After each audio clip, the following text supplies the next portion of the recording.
Hello student, आज हम second chapter start कर रहे हैं। हमारे चैप्टर का नेम है formula and functions in spreadsheet. Spreadsheet क्या होती है? बहुत सारे रो और कॉलम के कॉम्बिनेशन के पेज को हम स्प्रेडशीट कहते हैं। इनमें हम बहुत सारे फंक्शन और फार्मूले का इस्तेमाल करते हैं और अपने डेटा को मेंटेन करने का काम करते हैं। फर्स्ट टॉपिक इसमें है cell and range reference. In Excel, cell are formed by the intersection of row and column. ये बात आपको याद रखनी है। The intersection of row and column is called cell. They are identified by row and column name.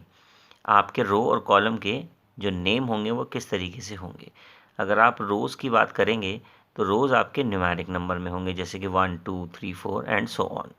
और आपके जो columns होंगे वो ABCD XYZ और उसके बाद भी कॉम्बिनेशन चलते रहेंगे। तो इसके हिसाब से आप बात करेंगे कि so what do A1 B15 और C26। ये क्या हैं? ये आपके डिफरेंट टाइप्स के सेल के एड्रेस हैं। अगर आप बात करें फर्स्ट वाले की A1 की, तो आपका जो A1 रेफर्स क्या कर रहा है? आपका A refers to the cell formed at the intersection of column A and row 1, यानी कि फर्स्ट कॉलम और फर्स्ट रो के इंटरसेक्शन से जो सेल बनता है उसका क्या नाम है? A1 है। ऐसी सेम आपका B15 है और ऐसे ही आपका C26 है। लास्ट में एक लाइन दी गई है, उसको ध्यान से देखना। When we want to refer to a range of cells we use a colon. आपको 2 पॉइंट्स लगाने हैं, इनको हम कॉलन बोलते हैं। इनको आपको अच्छे से ध्यान रखना है। इसमें कुछ एग्जांपल देखते हैं। फर्स्ट पॉइंट है आपका A refers to all the cells in column. D refers to all the cells from column A to column D। अगर हम 1 की बात करें, refers to all the cells in row 1। 5 की बात करें, refers to all the cells from row 1 to row 5। A5 refers to all the cells from A1 to A5। While working in Excel, we can use data from anywhere in a worksheet. There are 3 kinds of cell referencing in Excel. आप किसी भी Excel के version में 3 type की referencing देख सकते हैं।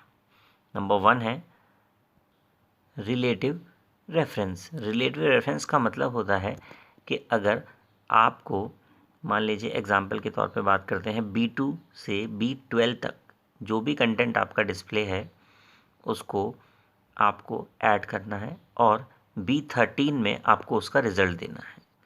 तो आप उस पूरे कंटेंट को सेलेक्ट करके और नीचे फॉर्मूला लगा देंगे। अगर यही सेम प्रोसेस आपको अलग अलग पोजीशन पर चाहिए तो आपको बार बार सेलेक्ट करना या फिर बार बार फार्मूला लगाने की ज़रूरत नहीं होती है। आप क्या करते हैं, सिर्फ कट और कॉपी के हेल्प से, कट कॉपी कमांड की हेल्प से आप रिलेटिव रेफरेंस को अनदर सेल में कॉपी कर सकते हैं। इस चीज़ को हम बोलते हैं रिलेटिव रेफरेंस। आइए देखते हैं हम इसे कैसे लगाते हैं। पॉइंट दिए गए 3 पॉइंट हैं। Select B13 and type the formula equal to. एक बात का ध्यान रखेंगे, जब भी आप कोई फॉर्मूला लगाएंगे तो उसमें आप इक्वल टू का सिंबल ज़रूर लगाएंगे। Equal to sum bracket start, जहाँ से स्टार्ट करना है B2 वहाँ से रेंज, फिर कॉलन, और जहाँ तक जाना है B12 वहाँ तक, और bracket close.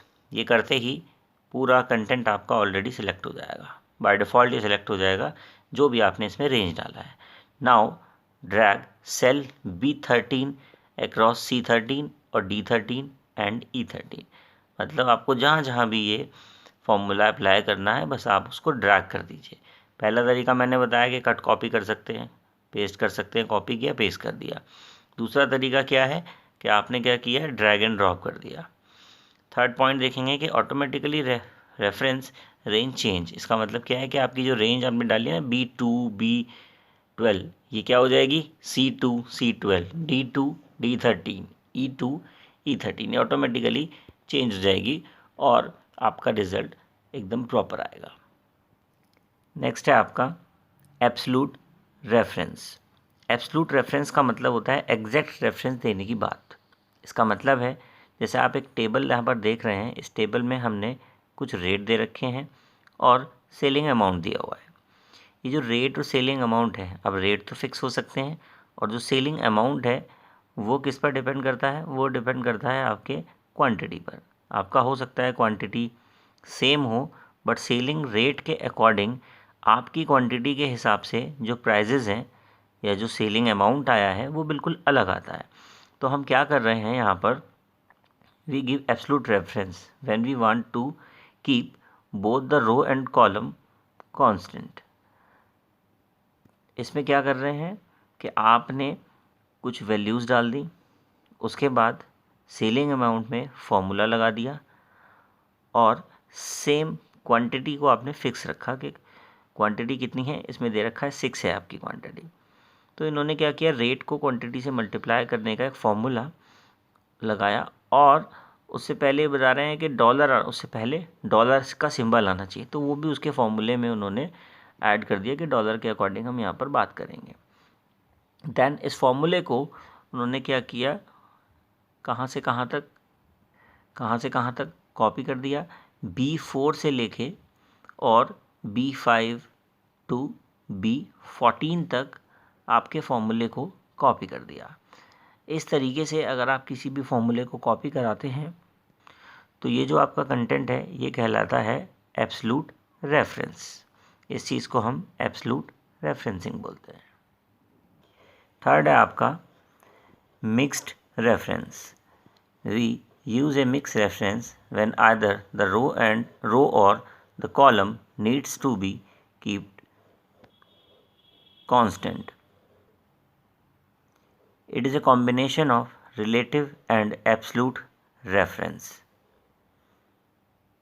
and is therefore called a mixed reference. A good example of a problem that requires a mixed referencing in a multiplication table. आप एक टेबल देख रहे हैं, मिक्स रेफरेंसिंग की टेबल है, इसमें हमने मल्टीप्लिकेशन ऑफ टेबल डाला हुआ है और इसमें हम मिक्स्ड रेफरेंसिंग को यूज़ कर रहे हैं। कलर आप देख लेंगे, इसमें कुछ कलर्स हो रखे हैं, उससे आपको समझ में आएगा। Colour the following cell range A2 से B5 इन पिंक है और B3 से B8 इन येलो। ये यहाँ पर डिफरेंट टाइप की सेल और रेंज को यूज़ कर रहे हैं और उनका मल्टीप्लिकेशन करके रिज़ल्ट दे रहे हैं। तो यहाँ पर अलग अलग सेल को एक साथ यूज़ किया जा रहा है, इसलिए इसको मिक्स्ड रेफरेंसिंग कहा गया है।